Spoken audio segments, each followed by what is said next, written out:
The Nobility of Policing, Guardians of Democracy.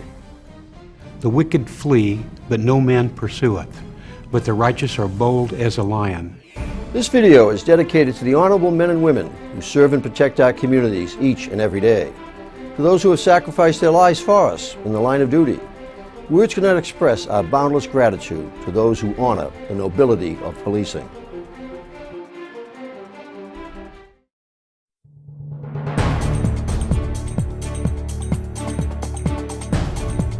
It has always been my firm belief that policing is one of the most noble professions. The actions of any police officer, in an instant, can impact on an individual for life, and even a community for generations. Given this realization, every police officer must be centered on what is important: service, justice, and fundamental fairness. These are the foundational principles in which every police action must be grounded. The nobility of policing demands the noblest of character.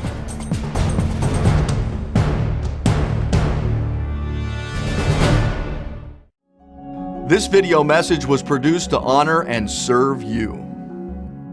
Let it serve as a reminder of why policing became your chosen calling, as an inspiration to reignite what might be a waning passion. As renewed awareness and understanding of the nobility of policing and how critical policing is to the quality of life of the communities and people you serve. Let it speak to you of the things you may already know to be true, but are too easily forgotten and lost in the chaos of a world that is often ungrateful, unforgiving, and filled with too much pain. In times of great challenge, there is no greater need than for the nobility of policing to nurture and protect democracy.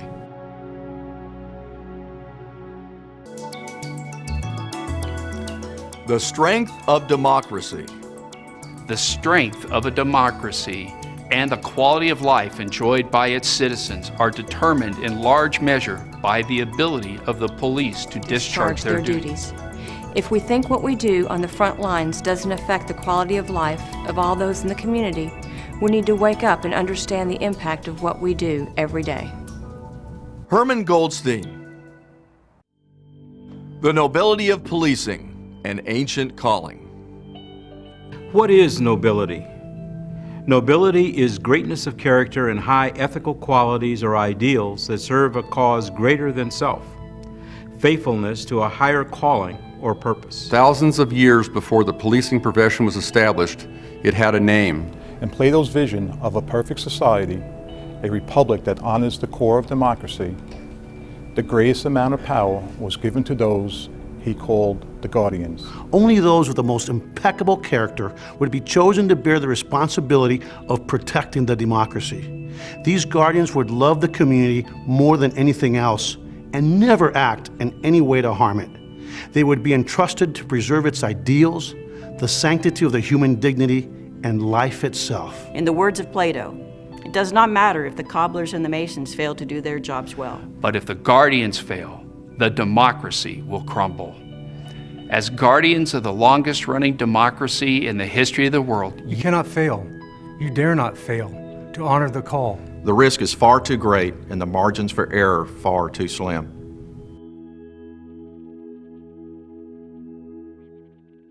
Every officer is a leader, and a leader always represents hope.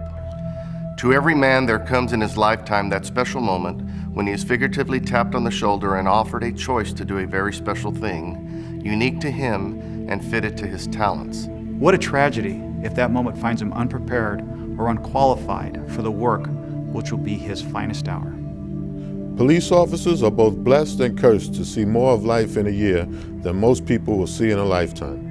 The challenge and uncertainty of policing requires the discipline of constant readiness. As a peaceful warrior, you must always be prepared mentally, physically, emotionally, and spiritually for those moments when you are tapped on the shoulder and thrust into circumstances that are beyond imagination.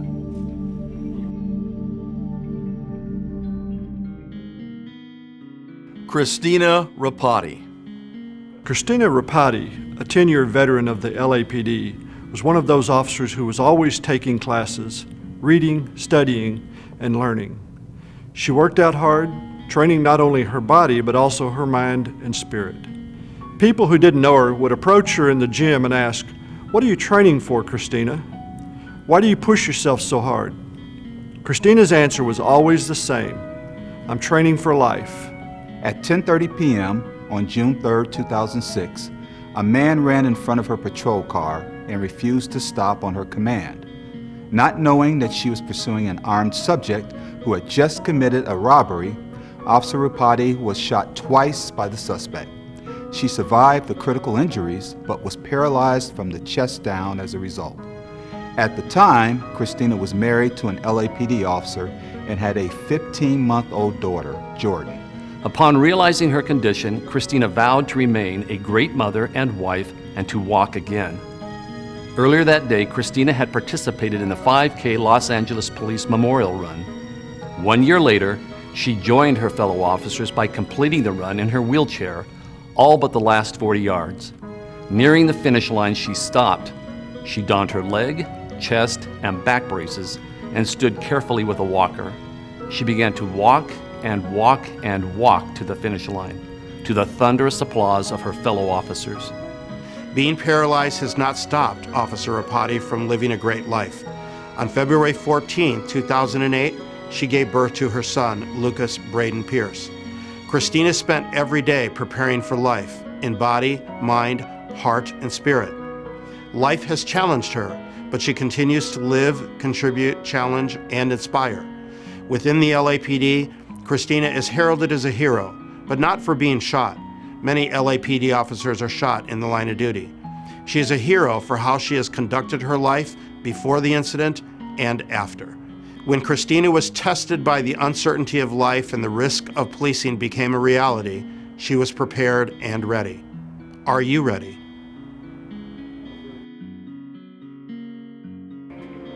Policing demands nobility. No one is compelled to choose the profession of a police officer, but having chosen it, everyone is obligated to perform its duties and live up to the high standards of its requirements. President Calvin Coolidge.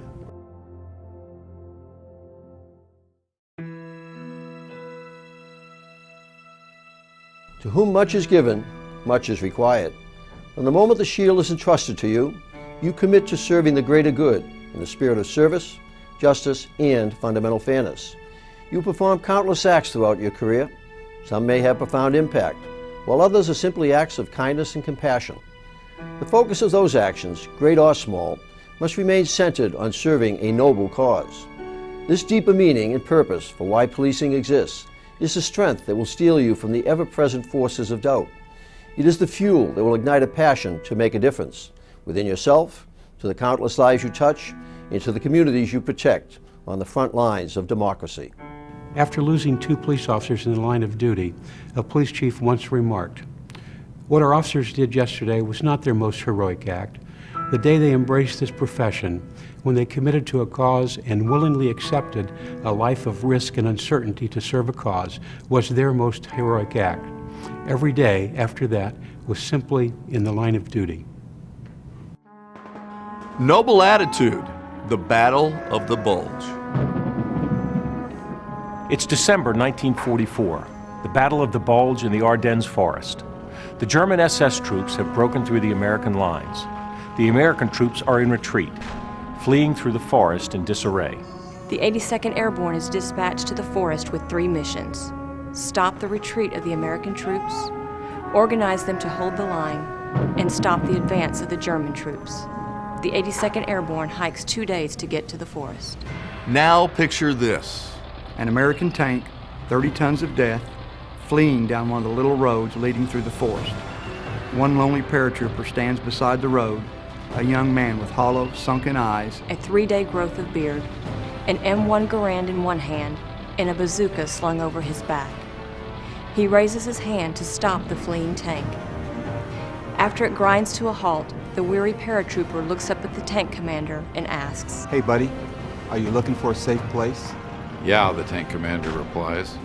"Then park your tank behind me, because I am the 82nd Airborne, and this is as far as the bastards are going." Policing is about holding the line, much in the same way this paratrooper did, with pride, dedication, devotion, and an unwavering commitment to the mission you have chosen to carry out. Every police officer says to the law-abiding community, stand behind us, we will protect you. We will hold the line. Adapted from Dave Grossman's On Combat. Honoring the call. It is disheartening to think that sometimes officers may not feel as though the work they go out into the streets daily to perform is a noble calling. When people are in need, and when others are unwilling to act, You are ready and prepared to serve and protect, no matter the call. Never, not even for a moment, doubt or underestimate your extraordinary role and the value of the path you have chosen. You have made a lifetime commitment willingly. It is a commitment that most dare not make. A sacrifice few are willing to shoulder. And a challenge only the best are capable of honoring. You're gonna have to get a different elevator. We're chopping through the wall to get out. Peggy Noonan wrote an article in the Wall Street Journal about the New York firefighters and police officers who lost their lives on September 11th, 2001. She wrote, "The men and women working in the towers were there that morning and died. The firemen and rescue workers, they weren't there, they went there. They didn't run from the fire, they ran into the fire. They didn't run down the staircase, they ran up the staircase. They didn't lose their lives, they gave them." Few police officers will face the kind of danger that the heroes of September 11th encountered. But every man and woman who answers the call of policing understands that he or she lives facing ever-present uncertainty and risk. You accept the risk because with that risk comes the opportunity to make a difference each and every day. Big or small matters not. To touch a life today is the true reward. Those are the priceless moments you will remember most. They are the human moments where you offer kindness and compassion, or a strong shoulder to lean on, or a confident hand to hold, or a willing heart to listen. It is in these smallest of moments where the mission of policing is realized. It is where Plato's vision becomes a reality, where the guardians honor a noble cause.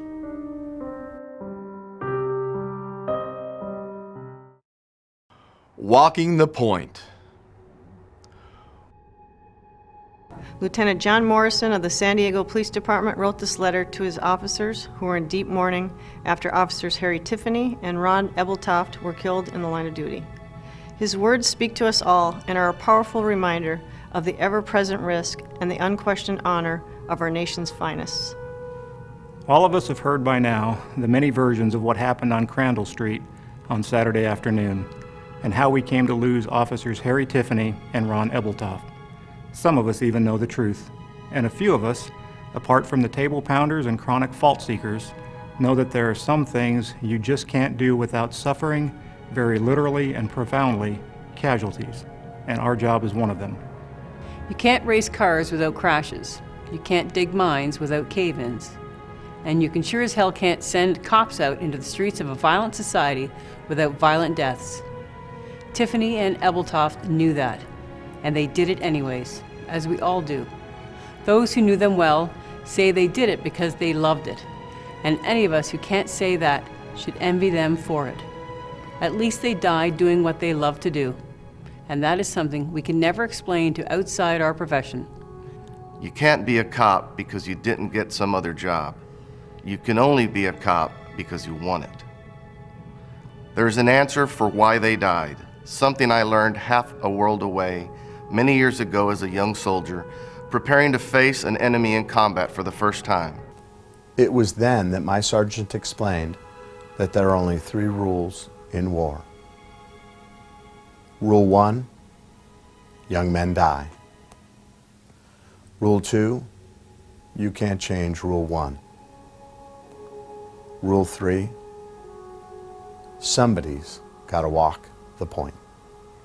You see, when soldiers advance, knowing the enemy is near, there is always one man way out in front of everyone else. His duty is to look and listen and sense that first contact, to spot the enemy, pinpoint an ambush, fire the first shot, and as a consequence, take those first shots. It offends the logical mind and denies the instinct for survival. It ages and saddens and wisens and sometimes kills those who take their turn walking the point. But it must be done, or there would be no protection for the rest. There would be more bloodshed and more grief.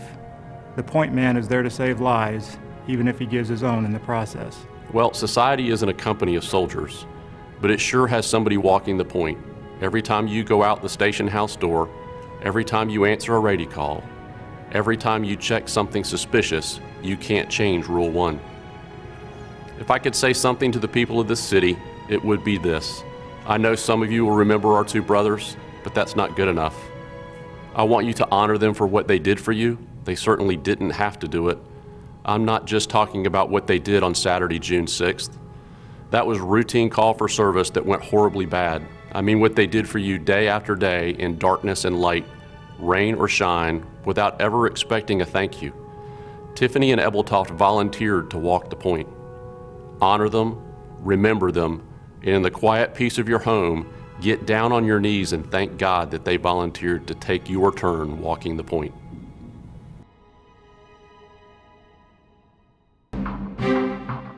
Police officers take risks. Police officers take risks and secure the safety of fellow citizens, and they endure such risks and tolerate such inconveniences on behalf of strangers. Consequently, police work is one of the more noble and selfless occupations in society. Making a difference in the quality of life is an opportunity that policing provides and few other professions can offer. International Association of Chiefs of Police. The noble truth, critical responsibilities. What makes policing such a noble calling? Take a moment to think about the responsibilities of policing. To preserve freedom and uphold democracy. To uphold the law. To ensure justice. To protect life. To keep the peace.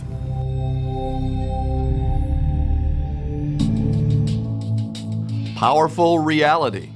While the responsibilities of policing are great, equally so are the tools given to police officers to carry them out. These tools and accompanying power are unlike that of any existing profession, job, or craft. Within our borders, only the police have the authority to use these powers to their fullest and at their sole discretion. The law. The law is the cornerstone of any democracy. It is an expression of principles with an aim at preserving the sanctity of a nation. A badge is a symbol of an officer's authority to enforce laws, but it is the person behind the badge who must exercise the judgment as to how the law is used. The use of force. Police officers have the power and authority to use force, up to and including deadly force. Sadly, the headlines too often reflect or portray an incident where force was used too quickly, too strongly, with the wrong intent. The expectation in a democracy is that force will be used sparingly and only in those circumstances where it is lawful. The power of incarceration. In a nation where our most precious gift is freedom, police officers can take that freedom away in an instant. The tools a nation entrusts to the police are given with an expectation that those tools will be used as intended. As a hammer can tear down a structure built with care 100 years ago, the powerful tools of policing can uphold or threaten the ideals of democracy that were shaped thousands of years ago. Noble use of power. Nearly all men can stand adversity, but if you want to test a man's character, give him power. Abraham Lincoln. Character is what guides every officer in those countless moments of truth and choice. A philosopher once said, when people of action cease to believe in a cause, then they begin to believe only in the action. It is so easy for a police officer to lose focus on the cause of policing, service, justice, and fundamental fairness, and begin to focus on the powerful call of the action the job brings. Motorcycle chase. Cause versus action. In the mid-1970s, my partner and I stopped a motorcyclist for a traffic violation. While we were writing the tickets, the violator was standing inside the open paddy wagon door as we talked. Since the bike was one of the hottest and fastest on the market, we asked how fast it could really go. He replied, well, what would you do if I got on it and drove away? Without a thought, I replied, "I guess we'd see how fast your bike is, wouldn't we?" At that point, he began to walk towards his bike. Oddly enough, my partner and I simply watched him go without even a thought that we should stop him. In fact, at one point I said to my partner, "He's not going to do this, is he?" My partner replied, "I don't know." But as he was replying, he was putting the gear shift of our vehicle in drive, preparing to give chase. The motorcyclist got on his bike, started it, and took off. The chase was on. We found ourselves chasing the fastest bike on the market down the busiest street in our city, and we were in a paddy wagon. At no time did we think about service, justice, and fundamental fairness. At that point, it was all about the action and thrill of a chase. And it was great fun until the motorcycle crashed violently, flipping several times and severely injuring the violator. Had we focused on the cause of policing that day, we would have never allowed him to get back on that bike, let alone flee. We certainly had the ability to stop him. We chose not to. In truth, I actually challenged him with my comment, "I guess we'd see how fast your bike is, wouldn't we?" how often do we police officers challenge those we are sworn to serve? Sadly enough, there are many people in our communities, especially at times of low public trust, who are up for taking on those challenges. I learned that day that there are consequences for all my words, actions, and even inaction, and that a police officer's focus must be on the cause, not the action. There is always plenty of action without our creating it. A story told by an officer. The power of influence. Character, your personal maturity, integrity, and principles, who and what you are. Public approval depends on a relationship of trust between the police and the community. Trust only flows from trustworthiness, which is a combination of character, who you are, and competence, your ability to do your job. For a police officer, neither can stand alone. They are twin pillars that allow others to trust your intentions, directions, and influence. When the ability to influence through your professionalism, demeanor, integrity, and confidence is absent, you are forced to rely on the tools of power to get the job done. You are forced to use a stick, the law, or other forceful means to gain compliance. Being trustworthy makes your work easier and safer. You then become a person of influence who is backed by power when it is necessary.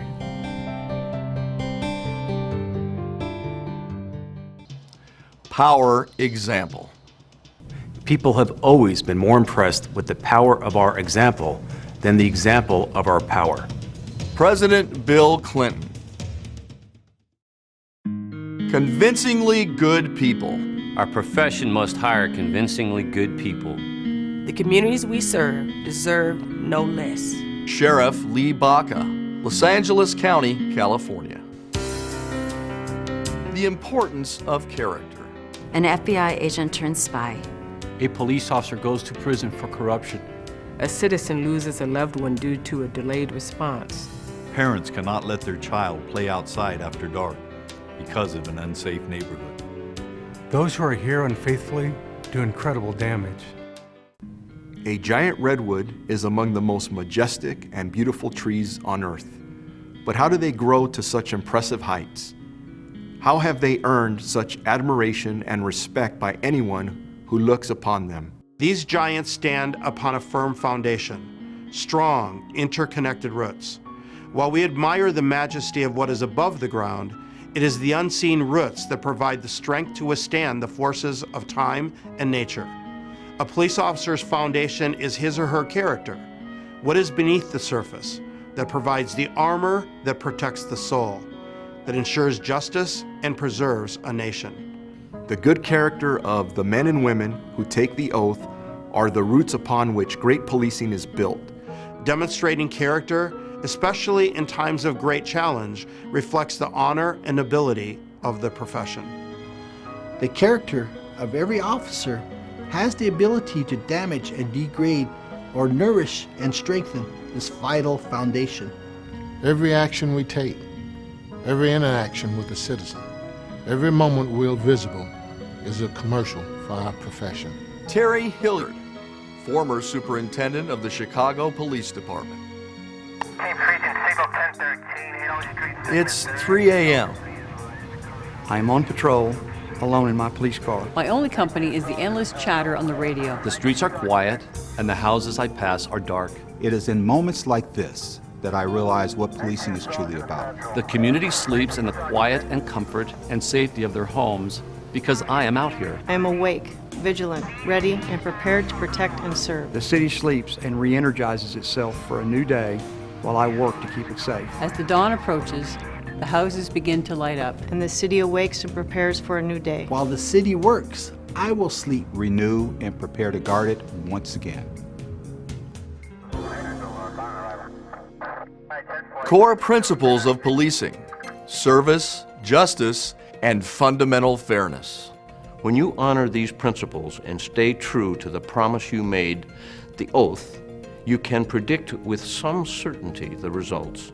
When you choose your actions based on your values and principles, you exercise control over the events and direction of your life. This is a bold act of doing what is right despite the consequences. It is a bold act of embracing humanity and treating those less fortunate than yourself with the dignity and respect they deserve.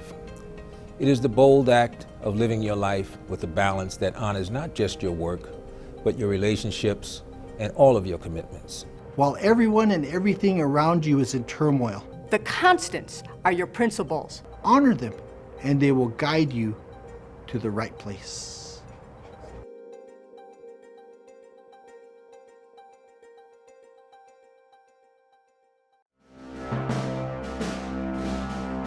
Thoughts become destiny.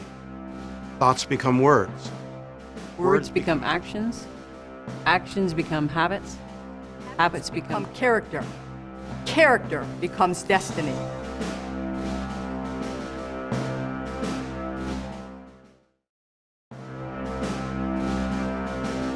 A principle. A principle is a principle, and in no case can it be watered down because of our incapacity to live it in practice. We have to strive to achieve it, and the striving should be conscious, deliberate, and hard. Mahatma Gandhi. Being fit, body, mind, heart, and spirit. If you choose law enforcement, you lose the right to be unfit. Being ready and prepared is about being fit in a way that is so much more than just physical. It means keeping your mind, heart, and spirit in peak readiness to answer the call. As a whole person, you must remain fit in all areas to maximize your effectiveness. When you commit to renew yourself on a regular basis in each of these 4 areas of life, you become more effective in every part of your life. In this way, you take care of policing's most important asset, you. Body. This is your physical well-being. You build physical wellness through exercise, nutrition, rest, and stress management. Mind. This involves a constant quest for learning. You increase your mental capacity by reading, writing, continuously learning, and being endlessly curious. Heart. This is about nurturing all the relationships in your life. You become stronger socially and emotionally by building strong and lasting relationships with family, friends, co-workers, and members of the community, and by showing compassion, fairness, and justice. Spirit. This is about you, your sense of self. You develop spirituality by reflection, journaling, performing service, spending time in nature, showing respect, having the passion to make a difference, and performing random acts of kindness. The term unfit. Article by Commander Kristen Zeman, Aurora, Illinois Police Department, published in the Beacon News. The term unfit has a deeper meaning. To be unfit means to be incapable or unsuitable. It applies to the state of mind along with the physical state. A police officer gives up the right to be immoral and unjust. And the responsibility that befalls an officer wearing a badge is one that requires mental aptitude and superior skill in problem solving. Being fit means acting within the scope of our authority and with the fundamental fairness in mind. It means putting our personal views aside and acting within the parameters of the law without prejudice and bias.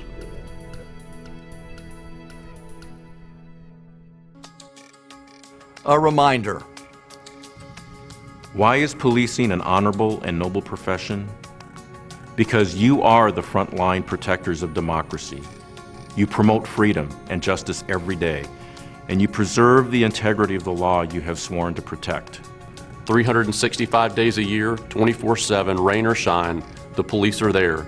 You never close the station house doors. What you do every moment of every day touches lives. This is the profession to which you have dedicated your life, and the reason why you and your family make the sacrifices that you do daily.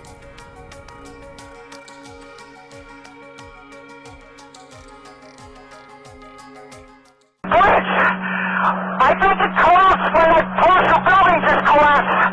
I was on the street. I don't have much more. Please. Stop and listen.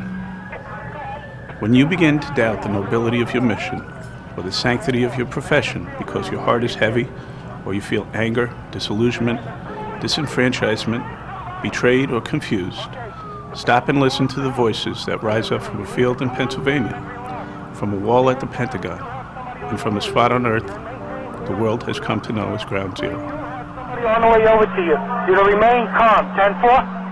10-4, I'm for this. Listen, because if you listen, you will hear those souls tell you thank you for what you do. Hear them cheering you on. Let them carry you through this difficult moment. Allow them to nourish you and encourage you, and doubt no more. For you are warriors and champions for those who have gone before, and to those who are most vulnerable right now. You are admired and respected, for you are the best at what you do. 10-4.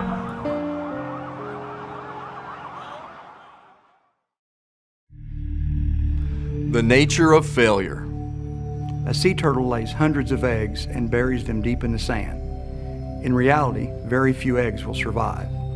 But those that do will grow, mature, and eventually repeat the cycle, allowing the species to flourish over time. For that reason, the effort is a success. It is true that many good deeds go unnoticed, unrewarded, and even challenged by the people you are serving. But these are not failures or a sign that the cause is lost. Every just and noble act is an opportunity to make a positive difference. Every one of those moments matters in service to a greater good.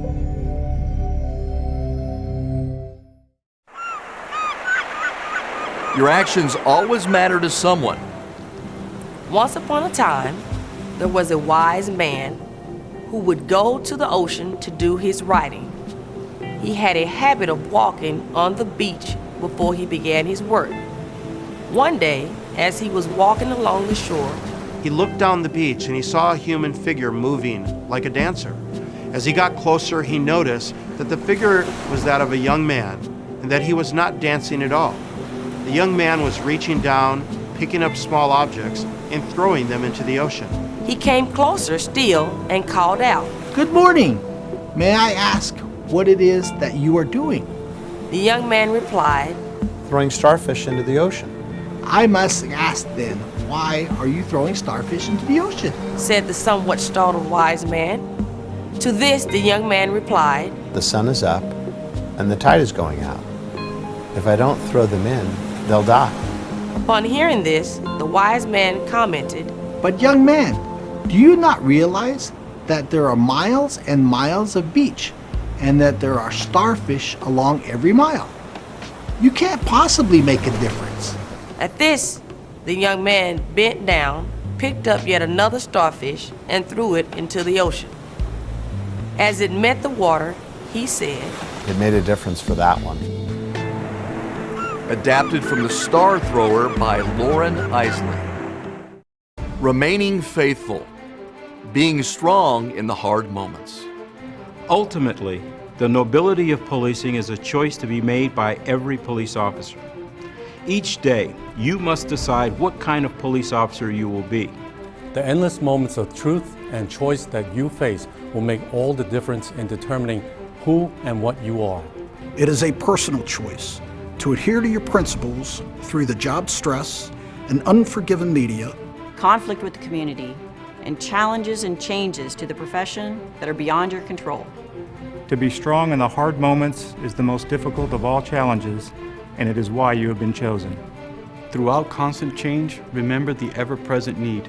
The people and communities you serve will always depend on you. Your presence gives comfort to those you protect because you are always there. Without you, the consequences would be unthinkable. Policing is more.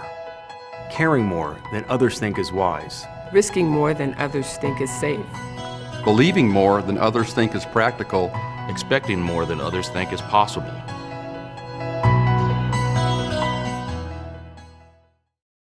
On April 29, 2002, Los Angeles County Sheriff's Department Deputy David William March was shot and killed.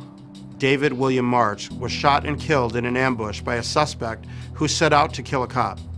Deputy March lived by a creed and mission, his true north, to keep him on the right path in life. After his death, his mission became the creed for the Los Angeles County Sheriff's Department. His legacy lives on long after the brutal act that took his life. Our creed. My goals are simple. I will always be painfully honest, work as hard as I can, learn as much as I can, and hopefully make a difference in many people's lives. Conclusion. Never doubt that you carry a message of hope wherever you go, for the people you influence, protect, and serve, that you may never meet. For every right thought, word, deed, and action that serves the cause, for what you have done yesterday, today, and will do tomorrow, to honor the nobility of policing.